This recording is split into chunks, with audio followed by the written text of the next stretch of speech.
Hello बच्चों, जैसा कि हम वेव ऑप्टिक्स में थ्योरी पार्ट कर चुके हैं, तो आज हम करने वाले हैं न्यूमेरिकल पार्ट। और न्यूमेरिकल पार्ट में हम क्या करने वाले हैं कि नीट में जो भी लास्ट 15 इयर्स में वेव ऑप्टिक्स से क्वेश्चंस पूछे गए हैं, हम उसको ही सॉल्व करने वाले हैं। ठीक है, तो पहले हम नीट 2019 का प्रॉब्लम लेंगे, जितने भी प्रॉब्लम्स पूछे गए होंगे वेव ऑप्टिक्स से पहले हम वो सॉल्व करेंगे। फिर 2018 ऐसे करते हम 2005 तक जाएंगे। ठीक है, चलिए तो स्टार्ट करते हैं। और एक चीज और मैं आपको बता दूं कि इस चैप्टर से जो मैक्सिमम क्वेश्चंस आ सकते हैं वो 3 आ सकते हैं, और जो मिनिमम आते हैं वो 2 आते हैं। कभी कभी ऐसा भी होगा कि एक क्वेश्चन भी पूछा गया है, लेकिन ज्यादा चांस जो होते हैं इस चैप्टर से आने के वेव ऑप्टिक्स से वो 2 होते हैं। एक होता है इंटरफेरेंस से और एक पोलराइजेशन से।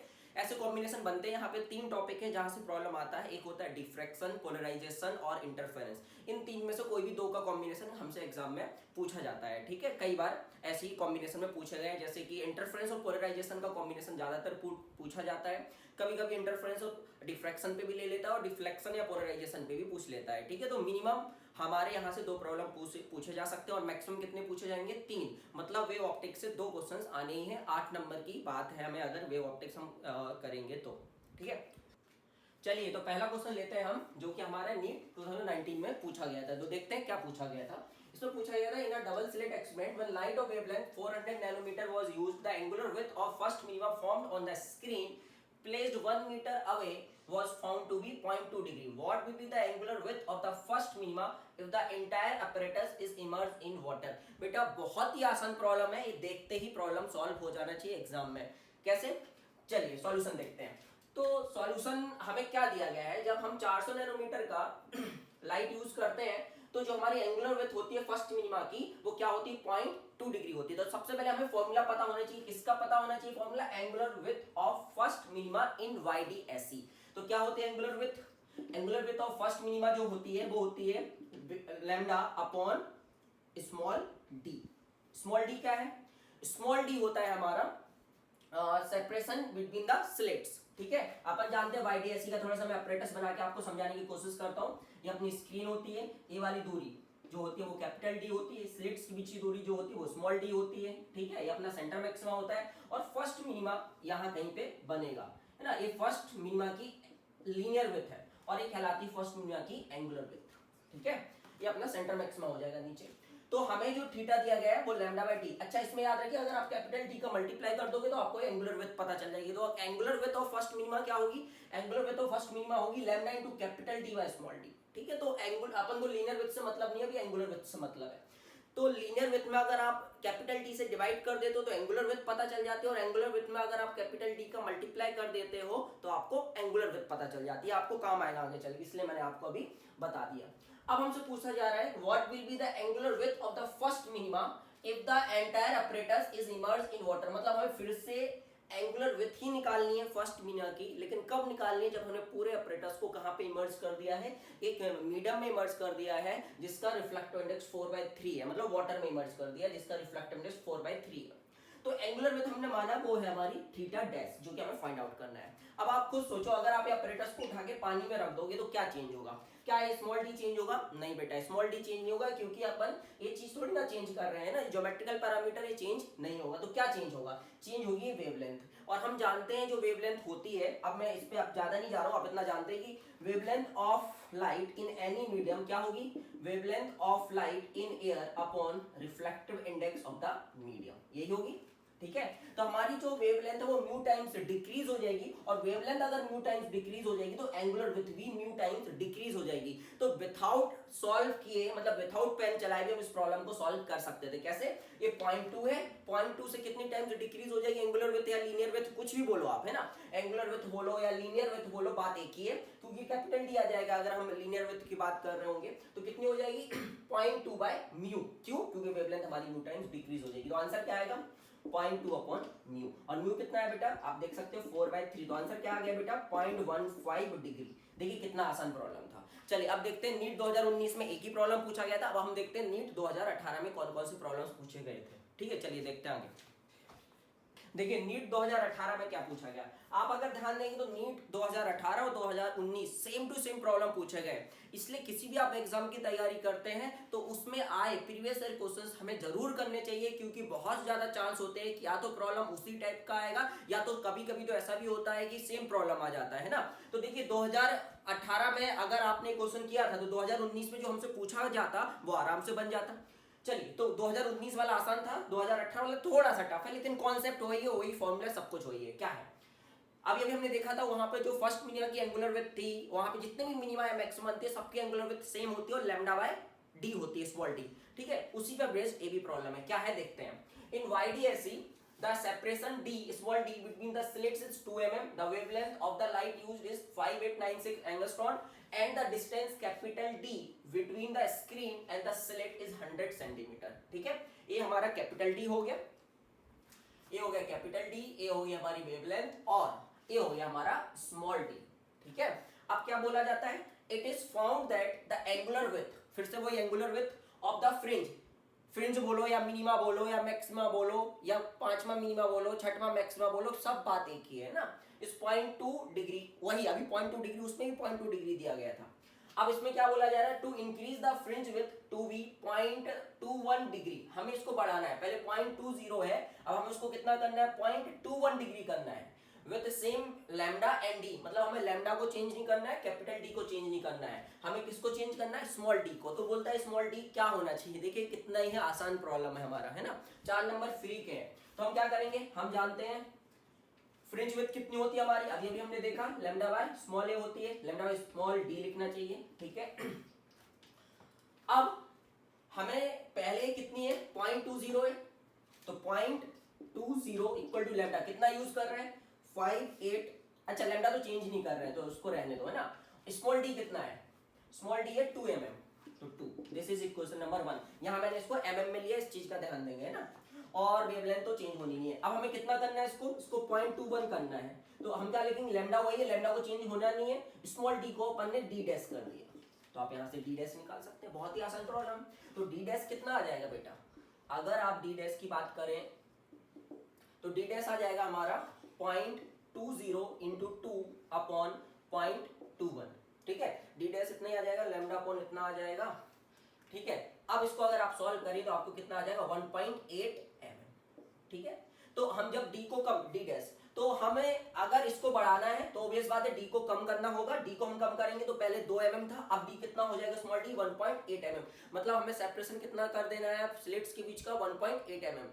याद है कि एंगुलर विड्थ में कैपिटल डी का कोई यूज नहीं होता है, इसके पहले वाले प्रॉब्लम में भी कैपिटल डी दिया हुआ था, इसमें भी दिया हुआ है, लेकिन इसमें कोई यूज नहीं होता है। चलिए अब नेक्स्ट प्रॉब्लम देखते हैं जो नीट 2018 में पूछा गया था, फिर से 2 प्रॉब्लम पूछे गए थे नीट 2018 में, जो कि पहला यहां से था, ये YDSE हो गया, इंटरफेरेंस हो गया, दूसरा प्रॉब्लम जो था वो पोलराइजेशन से था, तो वो थ्योरेटिकल प्रॉब्लम था, वो भी अपन देखते हैं। चलिए देखते हैं नेक्स्ट प्रॉब्लम। बच्चों एक चीज मुझे आपको बताना था, मैंने इससे पहले जो प्रॉब्लम सॉल्व किया था ना उसमें थोड़ा सा कैलकुलेशन गलत हो गया था। उसमें क्या था कि हमारा जो डी डैश आ रहा था वो क्या आ रहा था, 0.20 इंटू 2 अपॉन 0.21। बेटा जब आप इसको सॉल्व करेंगे तो 1.8 mm नहीं आएगा, 1.9 mm आएगा, है ना। तो कुछ नहीं, कॉन्सेप्ट तो वही है, कैलकुलेशन मैंने लास्ट में थोड़ा सा गलत कर दिया था, तो उसको आप याद रखिए कि उसका आंसर 1.8 mm नहीं है, 1.9 mm है। चलिए अब नेक्स्ट प्रॉब्लम देखते हैं। तो नीट 2018 में नेक्स्ट प्रॉब्लम क्या पूछा गया वो देखते हैं। तो इसमें बोला जा रहा है कि एक अनपोलराइज्ड लाइट है which is incident from air on a plane surface of a material of reflective index mu, मतलब एक अनपोलराइज्ड लाइट एयर है, एक मीडियम है। ठीक है, पूरा थ्योरेटिकल प्रॉब्लम है और हर बच्चा जानता है इसके बारे में, कोई टफ प्रॉब्लम नहीं है ना।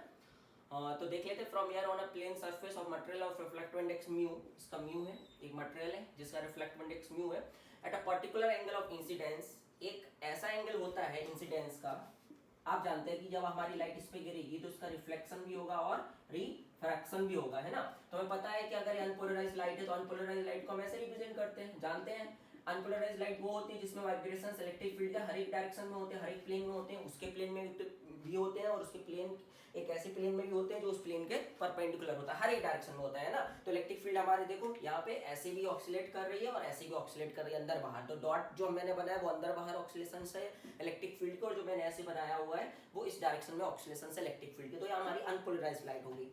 जब हम इस एंगल को चेंज करते हैं तो हमें पता है कि जो रिफ्लेक्टेड और रिफ्रैक्टेड रेज होती हैं या जो लाइट होती है वो भी पोलराइज्ड, पार्शियली पोलराइज्ड होती है, लेकिन एक एंगल ऐसा होता है ना, एक एंगल ऐसा होता है इंसिडेंस का जिसके लिए ये वाली जो लाइट है, जो रिफ्लेक्टेड लाइट है, वो कंप्लीटली पोलराइज्ड हो जाती है। कैसे हो जाती है बेटा? कंप्लीटली पोलराइज्ड हो जाती है ना।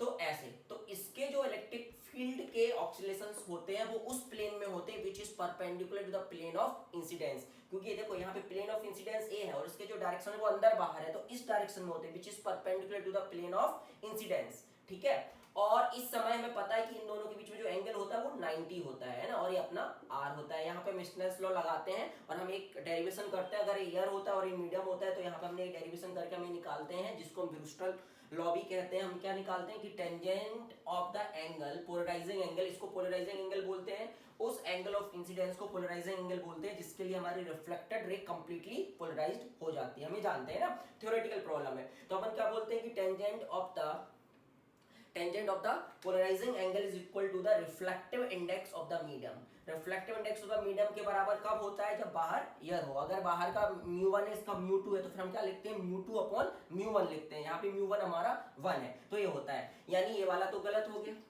ठीक है, ये साइन इनवर्स 1/μ नहीं आएगा। आईपी क्या आएगा? आईपी आएगा tan इनवर्स μ, यानी ये वाला ऑप्शन गलत हो गया। हमें करेक्ट ऑप्शन पता लगाना है, तो ये गलत हो गया, ये भी हमारा गलत हो गया। आई इक्वल टू क्या आना चाहिए? tan इनवर्स म्यू आना चाहिए, है ना। अब इसमें मैंने क्या बताया कि reflected light is polarised with its electric vector perpendicular to the plane of incidence. हाँ, ये पोलराइज्ड होती है और इसके जो अपने वाइब्रेशन होते हैं वो perpendicular to the plane of incidence होते हैं, मतलब ये सही है, ठीक है। पैरेलल नहीं होते तो फिर कल हमारा सही कौन सा स्टेटमेंट हो गया? बी ऑप्शन सही हो गया। जब ये सही हो गया तो ये ऑटोमेटिकली इनकरेक्ट हो गया। तो कौन कौन इनकरेक्ट हो गया? ए इनकरेक्ट है, सी इनकरेक्ट है, डी इनकरेक्ट है। सही कौन है? बी, तो इसका बी हो गया। चलिए अब देखते हैं नीट 2017 में क्या पूछा गया हमसे, है ना। चलिए नीट 2017 में फिर से हमसे वाईडीएसई में ही पूछा गया। तो हम देख सकते हैं कि 2019, 2018, 2017 वाईडीएसई से एक प्रॉब्लम आ रहा है और कॉन्सेप्ट सेम टू सेम है, वही वाला है। ज्यादातर वेवलेंथ चेंज हो जाती है जब हम मीडियम में परफॉर्म करते हैं, और वेवलेंथ अगर हवा में लैम्डा होती है तो मीडियम में कितनी हो जाती है? लैम्डा बाय म्यू हो जाती है, जहाँ पे म्यू क्या होता है? मीडियम का रिफ्लेक्टिव इंडेक्स होता है। उसी पर बेस्ड ये भी प्रॉब्लम, इसलिए मैंने पहले आपको बता दिया। चलिए अच्छा प्रॉब्लम है, थोड़ा लास्ट 2018-2019 में जो क्वेश्चंस पूछे गए उनसे थोड़ा सा टफ है और अच्छा प्रॉब्लम है, ठीक है। चलिए देखते हैं। Young's double slit experiment is first performed in air then in a medium other than air। वही पहले कहाँ किया गया? एयर में किया गया, फिर मीडियम में किया गया। तो मीडियम में क्या हो जाएगा? अगर एयर में वेवलेंथ लैम्डा अगर होगी लाइट की, तो मीडियम में क्या हो जाएगी? लैम्डा बाय म्यू हो जाएगी। इतना भी आप याद रखेंगे, ठीक है। अब क्या लिखा? It is found that the 8th bright fringe in the medium lies where 5th bright fringe lies in the air। मतलब कहने का मतलब ये है कि अगर हमने मीडियम में किया, ये अपना सेंटर मैक्सिमा हो गया, ठीक है। अगर हम एयर में कर रहे हैं तो यहाँ कहीं पे हमारी when 5th डार्क फ्रिंज है ना, तो यहाँ कहीं पे हमारी कौन सी डार्क फ्रिंज होगी? 5th डार्क फ्रिंज होगी। अच्छा, ये कितनी ऊपर होती है? आपको पता होना चाहिए इसकी पोजीशन क्या होती है। तो पोजीशन क्या होती है? nth डार्क फ्रिंज की पोजीशन क्या होती है? पोजीशन होती है nth डार्क फ्रिंज की 2n-1 into lambda into capital D by 2 small D. अच्छा, 5th की बात कर रहे हैं तो n बराबर क्या रख देंगे? हम 5 रख देंगे। तो किसकी पोजीशन आ गई? ये आ गई पोजीशन 5th डार्क फ्रिंज की, और लैम्डा यहाँ पे अगर हम हवा का यूज कर रहे हैं तो हमें हवा में ही निकालनी है 5th डार्क फ्रिंज की पोजीशन, है ना। इसलिए हम यहाँ पे लैम्डा किसका यूज करेंगे? हवा का यूज करेंगे। तो यहाँ पे जब आप 5 रखोगे तो कितना आ जाएगा? 5 दूनी 10 माइनस 1 9, तो 9 lambda capital D by 2d 2 small D. अब क्या बोल रहे हैं? और मीडियम में कौन सी ब्राइट फ्रिंज की बात कर रहे हैं बेटा? वो 8 ब्राइट फ्रिंज। तो बोल रहे हैं जहां पे मीडियम में 8 ब्राइट फ्रिंज बनता है, एयर में अगर हम परफॉर्म करें तो वहां पे क्या बनता है? 5th डार्क फ्रिंज बनता है वहां पे, ठीक है।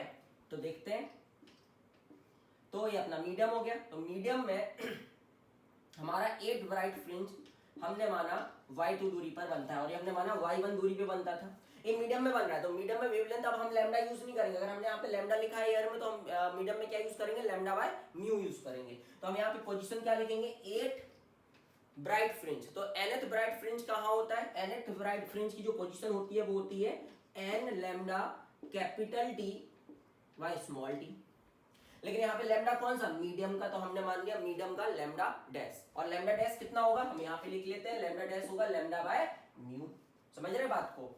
तो कितना आ जाएगा? कौन से ब्राइट फ्रिंज की बात करना है हमको? हमको करना है 8 ब्राइट फ्रिंज की, तो हम n बराबर 8 लिख देंगे, तो 8 lambda D bye small D और यहाँ पे म्यू, क्योंकि हमने लैम्डा डैश लिख दिया लैम्डा बाय म्यू। अब अकॉर्डिंग टू द प्रॉब्लम हमें एक गिवन है कि y1 बराबर y2, तो आप y1 बराबर y2 रख लेंगे। जब आप y1 बराबर y2 करेंगे तो देखो क्या हो जाएगा, म्यू इंटू डी, अपन म्यू निकल जाएगा 9 lambda capital D by 2d, ये कट जाएंगे, स्मॉल डी कट जाएगा, तो जो हमारा म्यू आ जाएगा, म्यू कितना आ जाएगा 16/9। 16/9 जब आप इसको सॉल्व करेंगे तो 1.78 आएगा, तो म्यू की वैल्यू कितनी आ जाएगी 1.78। अब देखते हैं नेक्स्ट प्रॉब्लम 2017 में और कहां से पूछा गया है। तो 2017 में फिर एक वाईडीएसई और पोलराइजेशन, तो देखो ज्यादातर कॉम्बिनेशन क्या बन रहा है, वाईडीएसई और पोलराइजेशन का। ठीक है, चलिए तो नेक्स्ट प्रॉब्लम क्या पूछा गया नीट 2017 में। Two polarities P1 and P2 are placed with their axes perpendicular to each other. Unpolarized light having intensity I0 is incident on P1.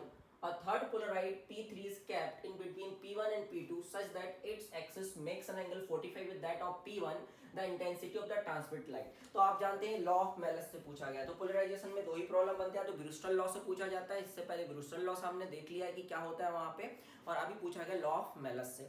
और ये प्रॉब्लम रिजल्ट है, मतलब ये हर कोचिंग इंस्टीट्यूट में प्रॉब्लम कराया जाता है और आपके एग्जाम में भी पूछा जाता है, और इस पर और कितने वैरायटी ऑफ क्वेश्चंस बन सकते हैं वो भी अपन देखेंगे। तो यहाँ पे है क्या, हमारे पास एक पोलराइड है P1, इसकी एक्सिस ये हो गई, ट्रांसमिशन एक्सिस भी कह सकते हैं अपन इसको, है ना। और एक है हमारे पास P2, इनकी पहले they are perpendicular to each other, हमने बना लिया they are perpendicular to each other. ठीक है, अब बोलता है कि एक थर्ड पोलराइड है जिसको अपन बीच में रखते हैं, जिसकी एक्सिस इस वाली एक्सिस के साथ, इसकी एक्सिस इसके साथ कितना एंगल बनाती है 45। तो बताओ इसके साथ ये कितना एंगल बनाएगी, इसके साथ भी 45 बनाएगी। मान के चलो अगर इसके साथ 30 बनाता तो इसके साथ कितना बनाता, इसके साथ 60 बनाता। तो बस आप ऐसा देख लेंगे, है ना। और कभी कभी ऐसा होता है कि जैसे कि इसमें तो इन्होंने बोल दिया कि P1 और P2 जो हमारे हैं वो परपेंडिकुलर है। कभी कभी ये बोलता नहीं है कि P1 और P2 परपेंडिकुलर है, ये बोलता है कि P1 और P2 are such that no light is passed through P2। जब P1 पे लाइट गिराते हैं तो कोई भी लाइट P2 से बाहर नहीं निकलती, और ऐसा कब होता है, जब दोनों कैसे हो आपस में परपेंडिकुलर, आपको पता होना चाहिए, है ना। अगर ऐसा पूछा जाता, अगर मान चलो ऐसा बोलता है कि P1 पे जब हम लाइट गिराते हैं और P3 नहीं है ना, P2 से मैक्सिमम इंटेंसिटी निकलती, तो ये दोनों की जो हमारी एक्सिस होती वो कैसी होती, पैरेलल होती। ठीक है, तो अगर ये दोनों परपेंडिकुलर है और मान चलो इसके साथ एंगल थीटा बनाता है, तो उसके साथ एंगल कितना बनाता है 90 माइनस थीटा बनाता है, और उसमें भी एक रिजल्ट होता है कि इससे जो इंटेंसिटी निकलेगी वो कितनी निकलेगी, है ना। अगर वो इसके साथ थीटा बना रहे हैं तो ऑटोमेटिकली 90 माइनस थीटा आप लगा के निकाल सकते हैं। ठीक है, तो अब हम कैसे करेंगे, और रिजल्ट भी अपन यहाँ से निकाल लेंगे। ठीक है, यहाँ से आपको पता है कि अगर I0 इंटेंसिटी की एक अनपोलराइज्ड लाइट गिरी तो इसके निकलने के बाद कितनी हो जाती है, I0/2 हो जाती है। इससे निकलने के बाद I0/2 हो जाता है, और इससे निकलने के बाद कितनी इंटेंसिटी हो जाएगी, तो इसको निकालने के लिए हमें लॉ ऑफ मेलस लगाना पड़ेगा। लॉ ऑफ मेलस क्या कहता है कि जो हमारी इंटेंसिटी निकलेगी वो कितनी निकलेगी, जितनी इंटेंसिटी इस पे गिर रही है, ये पोलराइज्ड लाइट हो गई, तो पोलराइज्ड लाइट की जितनी इंटेंसिटी इस पे गिर रही है multiply by the square of the cosine of the angle between the two. तो हम क्या लिखेंगे, कॉस स्क्वायर इन दोनों के बीच का एंगल, इनकी जो एक्सिस है ट्रांसमिशन एक्सिस है उनके बीच का एंगल, जो कि कितना है यहाँ पे 45। जब हम इसको सॉल्व करेंगे तो आई डैश कितना आ जाएगा, आई डैश आ जाएगा I0/2 इंटू 1/2, ये हो जाएगा 1/√2 और उसका स्क्वायर हो जाएगा 1/2। तो आई डैश कितना आ जाएगा बेटा I0/4। लेकिन हमसे ये नहीं पूछा गया कि P3 से निकलने वाली लाइट की इंटेंसिटी क्या होगी, हमसे ये नहीं पूछा गया, हमसे पूछा गया कि इससे निकलने वाली लाइट जो होगी उसकी इंटेंसिटी क्या होगी। तो फिर से हम यहाँ पे क्या लगाएंगे, लॉ ऑफ मेलस लगाएंगे। तो यहाँ पे कितनी इंटेंसिटी गिर रही है इस पे, आई डैश कितनी देर गिर रही है, आई डैश। तो हमने माना कि यहाँ से निकलेगी कितनी I डबल डैश। तो क्या होता है आई डैश जितनी इंटेंसिटी इस पे गिर रही है into square of the cosine of the angle between the two. ठीक है, इसके और इसके पीछे वाले के बीच में इनकी ट्रांसमिशन एक्सिस में कितना एंगल होता है उसका कोसाइन लेके स्क्वायर करना है। ठीक है, तो क्या लिखोगे, फिर इनके बीच में एंगल कितना है 45। आप सोचो मजा कब आता, अभी तो ये पता नहीं चला, यहाँ भी 45 है यहाँ भी 45 है। अगर मान चलो ये 30 बनाता है तो फिर इसके साथ कितना लेते हैं हम 60 लेते, कितना लेते 60। तो अभी कितना आ जाएगा देखो भाई, I dash into cos square 45। तो फिर आप इसको सॉल्व करोगे, आई डैश कितना I0/4, तो I0/4 इंटू इसकी वैल्यू 1/2, तो कितना आ जाएगा I double dash I double dash आ जाएगा आई नॉट बाय 8। आप चाहे तो रिजल्ट याद कर सकते हैं कि अगर इसके साथ एंगल थीटा बना रहा है तो रिजल्टेंट जो इंटेंसिटी हुई है आई डबल डैश जो होगा वो होता है I not upon 8 sine square 2 theta. ये आप रिजल्ट भी याद कर सकते हैं। अगर रिजल्ट याद होता तुरंत आंसर आ जाता। कैसे? इसमें थीटा कितना होता है 45 होता है, ये एंगल है, इन दोनों के बीच एंगल थीटा कहलाता है। तो थीटा कितना होता है हमारा 45, तो 45 इंटू 2 90 साइन स्क्वायर 91 हो जाता, तो कितना जाए नॉट बाय 8। कभी कभी ये भी पूछता है कि बताओ इंटेंसिटी मैक्सिमम कब होगी, किस एंगल पर होगी, तो थीटा 45 पे होगी या 135 पे होगी। आप 45 रखोगे तो उसकी वैल्यू मैक्सिमम आएगी। तो ये वही सिचुएशन है जब यहाँ से मैक्सिमम इंटेंसिटी निकलेगी। अगर आप यहाँ पे एंगल को चेंज कर देंगे 30 कर देंगे या 60 कर देंगे तो यहाँ से इंटेंसिटी इससे कम ही निकलेगी आई नॉट बाई 8 से, है ना। ये मैक्सिमम इंटेंसिटी जो इस केस में निकल सकती है जब P1 और P2 आपस में परपेंडिकुलर है और P3 को बीच में रखा गया है जो कि इसके साथ कितना एंगल बना रहा है थीटा। तो कभी कभी ऐसा पूछ सकता है कि थीटा एंगल बना रहा है तो बताओ थीटा कितना होना चाहिए जिससे इससे निकलने वाली जो लाइट है उसकी इंटेंसिटी मैक्सिमम हो, तो कितना होना चाहिए 45 होना चाहिए। या फिर ये 45 एंगल दे दे तो हमसे ये पूछ सकता है कि जो इंटेंसिटी निकलेगी वो कितनी होनी चाहिए, तो वो कितनी होनी चाहिए आई नॉट बाय 8 होनी चाहिए। ठीक है, चलिए। तो 2017 में भी 2 प्रॉब्लम पूछे गए थे, एक हमारा YDSE से और एक हमारा पोलराइजेशन से। अब आते हैं अपन 2016 के प्रॉब्लम्स पे। ठीक है, चलिए नेक्स्ट प्रॉब्लम क्या है हमारा जो कि नीट 2016 में पूछा गया। ये मैंने क्वेश्चन हमारे जो मैंने थ्योरी पार्ट कवर किया है वेव ऑप्टिक्स का उसमें बताया हुआ है, इसका सीधा रिजल्ट लिखवाया हुआ है। ठीक है, फिर भी अपन देख लेते हैं अभी। The interference pattern is obtained with the coherent sources of light of intensity ratio n, मतलब यहाँ पे हमें intensity ratio I1 bye I2 दिया हुआ है n। अगर एक लाइट सोर्स की इंटेंसिटी I1 है तो दूसरे की I2 ले ली, तो I1 बाय I2 में कितना दिया गया है n। अब हमसे पूछा क्या गया है in the interference pattern the ratio, इस रेशियो की वैल्यू पूछी गई। इस रेशियो को हम एक नाम देते हैं जिसको बोला जाता है फ्रिंज विजिबिलिटी। क्या बोला जाता है? Fringe visibility. हमने इसकी बात की हुई है जो मैंने वे ऑप्टिक्स का थ्योरी लेक्चर बनाया हुआ है उसमें मैंने इस टॉपिक को कवर किया हुआ है और उसके बारे में बताया हुआ है कि इसकी वैल्यू कहाँ से कहाँ वेरी करती है और इसका महत्व क्या होता है ना वेव ऑप्टिक्स YDSE में मैंने ये सब आपको वहाँ पे बताया हुआ है। इसका रिजल्ट है सीधा सीधा आंसर क्या आएगा इसका, आप लोग जानते होंगे। इसका आंसर आएगा 2√n अपॉन 1 प्लस n। अब आप बोलेंगे सर कैसे आया, तो देख लेते हैं। हम जानते हैं आई मैक्स जो होता है वो क्या होता है √I1 प्लस √I2 का होल स्क्वायर, और जो मिनिमम इंटेंसिटी होती है वो होती है I1 माइनस I2 का होल स्क्वायर। ठीक है, अब सेम चीज नीचे लिखना है हमको √I1 प्लस √I2 का whole square plus √I1 plus √I2 का होल स्क्वायर। डिफरेंस क्या है, ऊपर माइनस है नीचे प्लस। ठीक है, जब आप इसको सॉल्व करेंगे तो a प्लस बी का whole square minus a minus B का होल स्क्वायर, तो a square plus B square plus 2ab, a square plus B square minus 2ab, तो a square plus B square, a square plus B square यहाँ negative आएंगे तो वो cut जाएंगे, तो कितना आ जाएगा 2ab प्लस 2ab, मतलब कितना हो जाएगा 4√I1 इंटू I2 इतना आएगा। आप करके देख लीजिए। और नीचे क्या आएगा, नीचे आएगा 2I1 प्लस I2, क्योंकि यहाँ पे जो हमारा टर्म है, सॉरी यहाँ माइनस आएगा, तो यहाँ पे माइनस 2√I1 I2 आएगा, यहाँ पे आएगा 2 इंटू √I1 I2, एक प्लस में आएगा माइनस में वो कट जाएगा, और ये आएगा a का स्क्वायर मतलब I1, और यहाँ से भी I1, तो I1 हो जाएगा 2I1 और I2 हो जाएगा 2I2, तो ऐसा अपन लिख सकते हैं, ये कट जाएंगे। अब आप क्या करना, इसको I2 से डिवाइड कर देना, इस पूरे हर एक टर्म्स को डिनोमिनेटर और न्यूमरेटर में I2 से डिवाइड कर देना। तो I2 से जब आप डिवाइड करोगे तो कितना आएगा, देखो इसको अपन ने I2 से डिवाइड किया, नीचे वाले टर्म को भी I2 से डिवाइड किया, तो I1 bye I2 plus I1 bye I2 करोगे तो कितना I2 बाय I2 कितना हो जाएगा 1 हो जाएगा। ये कितना दिया I1 बाय I2 n, और यहाँ पे देखो ये क्या हो जाएगा 2 ये I2 रूट में है और नीचे I2 है, तो नीचे I2 रूट में आ जाएगा, तो कितना हो जाएगा I1 upon I2 upon n plus 1, और ये कितना है n, तो कितना आ जाएगा 2√n अपॉन n प्लस 1। चलिए नेक्स्ट प्रॉब्लम देखते हैं नीट 2016 में और क्या पूछा गया है हमसे। चलिए नेक्स्ट प्रॉब्लम जो पूछा गया वो डिफ्रैक्शन से पूछा गया नीट 2016 में।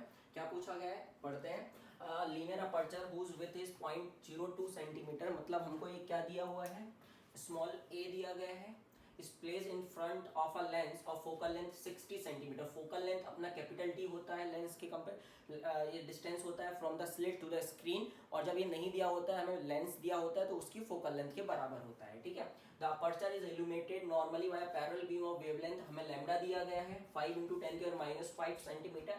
The distance of the first dark band of the diffraction pattern from the centre of the screen, मतलब हमसे ये पूछा गया है ये अगर हमारी एक अपर्चर है, ठीक है,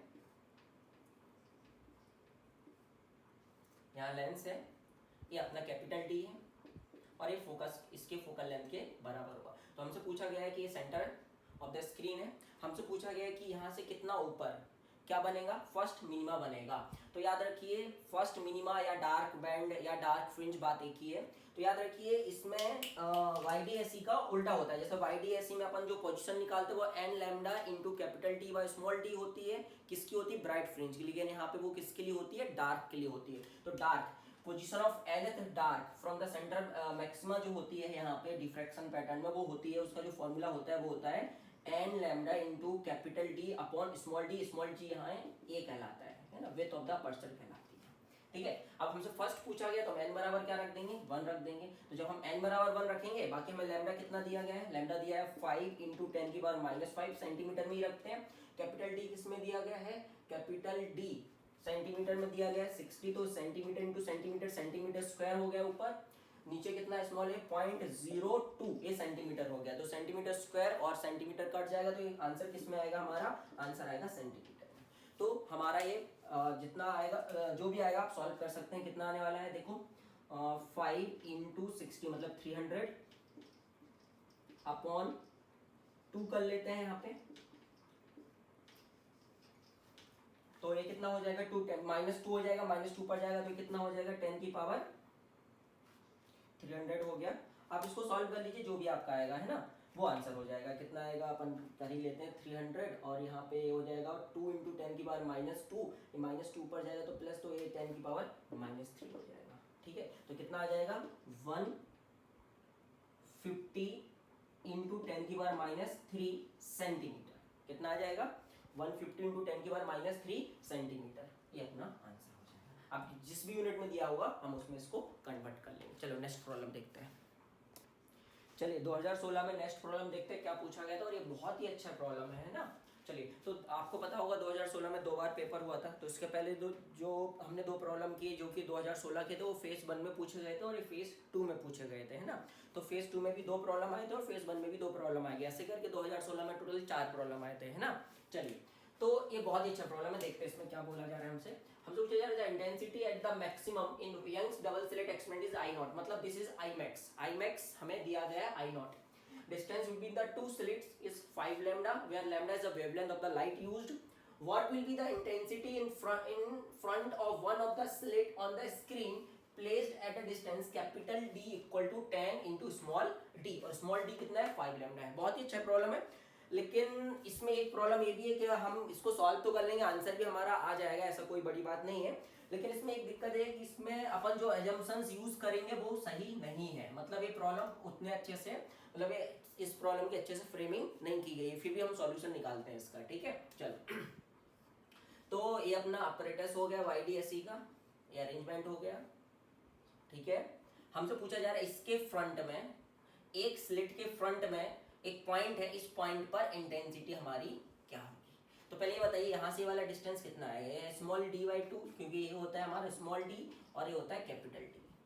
अब अगर मुझे यहाँ पे इंटेंसिटी निकालनी है तो इंटेंसिटी हम कैसे निकाल सकते हैं, इसकी बात हमने जब मैं जो थ्योरी लेक्चर उसमें बताया कि हमें किसी पॉइंट पर इंटेंसिटी निकालना होता है तो हमें उस पॉइंट पर पहले पार्ट डिफरेंस निकालना होता है, और पार्ट डिफरेंस हम फेज डिफरेंस निकालते हैं, और फेज डिफरेंस निकल गया तो हमारी वहां पे रिजल्टेंट इंटेंसिटी निकल जाती है। तो मतलब हमें इस पॉइंट पर, अगर हम इस पॉइंट को नाम P दे दें तो हमें इस P पॉइंट पर क्या निकालना है, पहले पार्ट डिफरेंस। तो पार्ट डिफरेंस इसके हमें डेरिवेशन पे जाना पड़ेगा, और हमने देखा था कि जो हमारा पार्ट डिफरेंस होता है वो पार्ट डिफरेंस हमारा जो आता है वो d sin थीटा आता है, आपको याद होगा d sin थीटा आता है।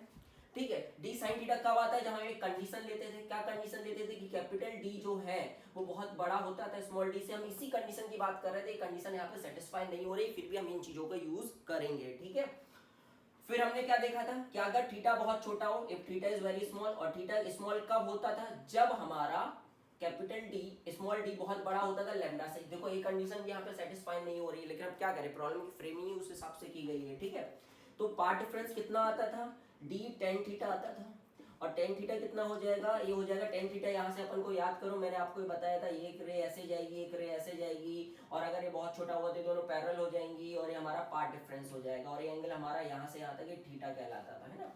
तो d इंटू टेन थीटा कितना आ जाएगा, इस ट्रायंगल में अगर हम देखें तो कितना आ जाएगा, d/2 इंटू कैपिटल D। तो ये अपना पार्ट डिफरेंस निकल गया, और पार्ट डिफरेंस निकल गया तो फेज डिफरेंस निकल जाएगा, क्योंकि फेज डिफरेंस क्या होता है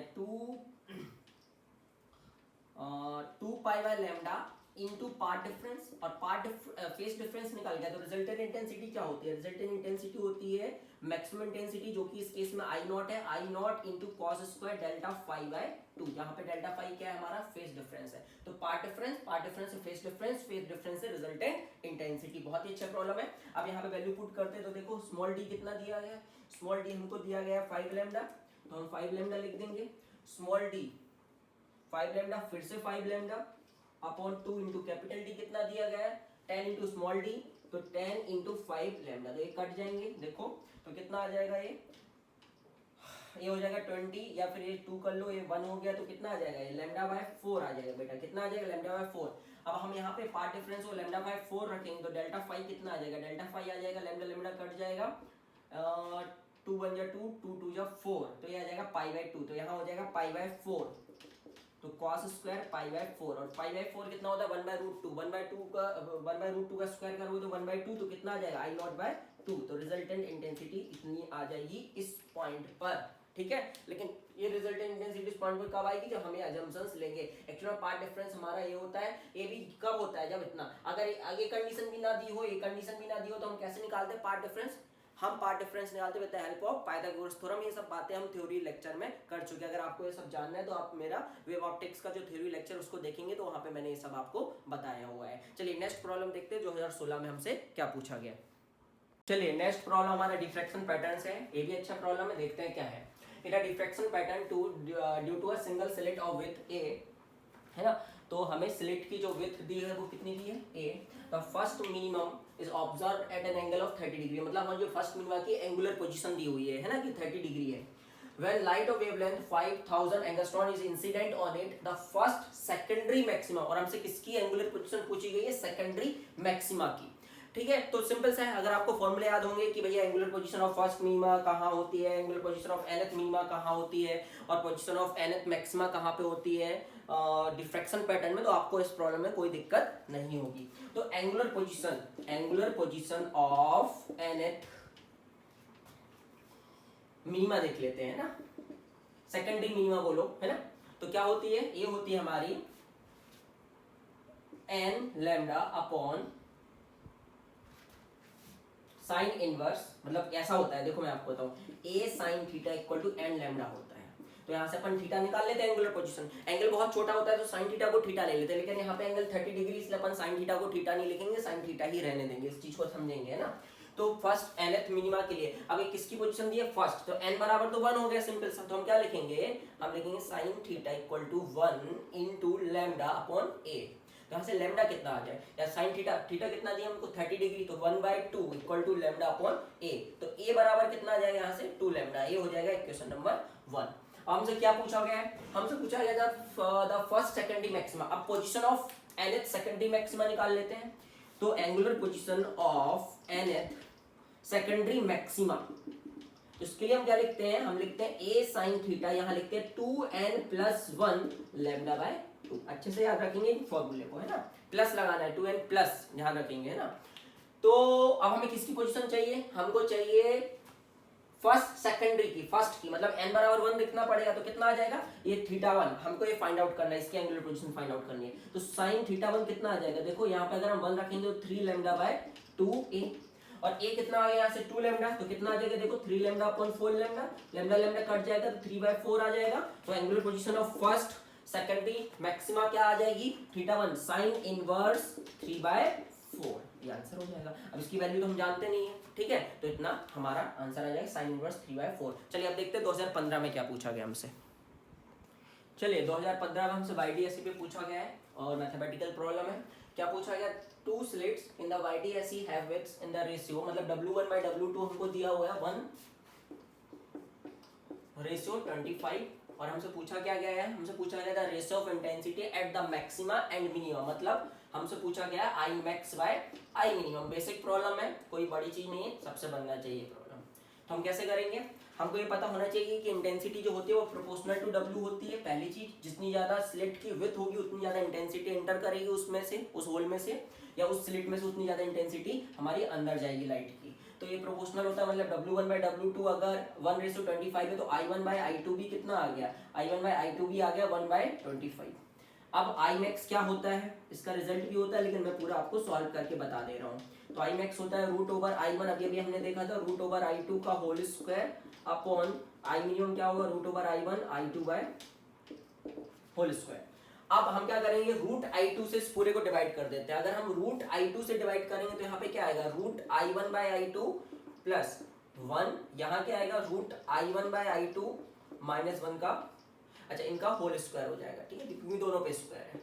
ये कितना दिया हमको 1/25, इसका रूट लोगे तो 1/5, तो 1/5 प्लस 1 अपॉन 1/5 -1 का स्क्वायर, ठीक है। एक्चुअली में यहाँ पे अपन आई, यहाँ पे √I2 अपन ने I2 को बढ़ा लिया, उससे फर्क नहीं पड़ता क्योंकि माइनस भी आया तो स्क्वायर होगा तो वो प्लस हो जाएगा, ठीक है।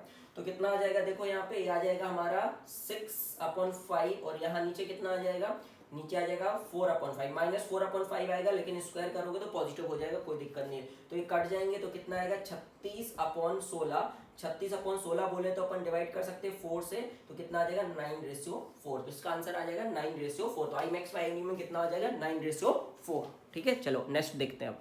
चलिए नेक्स्ट प्रॉब्लम देखते हैं। In YDSE the two slits are 1 mm apart. तो YDSE दिया गया हमको जिसमें दो स्लिट्स कितने दूर पे है 1 mm, मतलब ये क्या हो गया अपना small d, and the screen is placed 1 metre away, मतलब ये क्या हो गया हमारा कैपिटल D।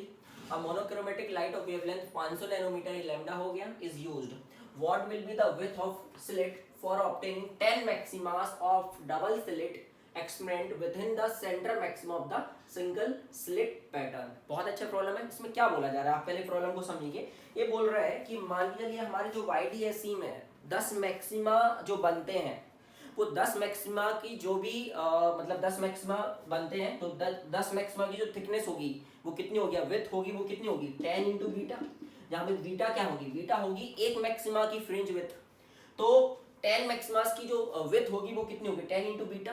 तो ये बोल रहा है कि जो ए है, ए जब हम सिंगल स्लिट एक्सपेरिमेंट करें तो उसमें जो सेंटर मैक्सिमा बने तो उसमें इतनी जो हमारी मैक्सिमास है वो समा जाए। मतलब अब सिंगल स्लिट में हमारा जो सेंटर मैक्सिमा होती है उसकी विड्थ क्या होती है पहले हमें ये बताओ। उसकी होती है 2 lambda capital D by small a। ए होती है विड्थ ऑफ द स्लिट। तो ये बोल रहा है कि जो ये विड्थ है और इसकी जो 10 मैक्सिमास की विड्थ है वो दोनों क्या है, सेम है, सेम होनी चाहिए अकॉर्डिंग टू द प्रॉब्लम। तो हम क्या लिखेंगे 2 lambda D by small a। ए क्या है, ए है width of the centre maxima in single slit experiment, ठीक है। इसकी जो विड्थ होनी चाहिए, इसमें कितने कितने मैक्सिमास आने चाहिए, डबल स्लिट एक्सपेरिमेंट के कितने मैक्सिमास आ जाने चाहिए 10 मैक्सिमास। एक मैक्सिमा की विड्थ कितनी होती है बीटा, तो 10 मैक्सिमास की कितनी होगी 10 इंटू बीटा। तो इसकी जो टोटल ओवरऑल विड्थ होगी और वो इसके विड्थ के बराबर होनी चाहिए। तो हम इन दोनों को बराबर कर देंगे 10 इंटू बीटा। बीटा कितना होता है lambda D by small d। ये क्या है, ये किसके लिए हम लिख रहे हैं, हम ये लिख रहे हैं YDSE के लिए, और ये हम किसके लिए लिख रहे हैं सिंगल स्लिट एक्सपेरिमेंट के लिए लिख रहे हैं। तो आपको करना क्या है, आपको लैम्डा लैम्डा कैंसिल आउट हो जाएगा, कैपिटल D दोनों में सेम है, ठीक है। अब हम क्या करेंगे, ए 1 हो गया, ए कितना हो गया 5 हो गया, तो ए कितना आ जाएगा, ए आ जाएगा D बाय 5। D कितना है 1 mm है, तो ये कितना हो जाएगा 0.2 mm। 1/5 कितना हो जाएगा 0.2 mm, ठीक है। चलो अब जो 2015 के बाद जो प्रॉब्लम से 2015 का भी 1-2 बचे हुए हैं, और 2015 के पहले के 2014 और बाकी प्रॉब्लम पर नेक्स्ट क्लास पे करेंगे, ठीक है। Thank you so much.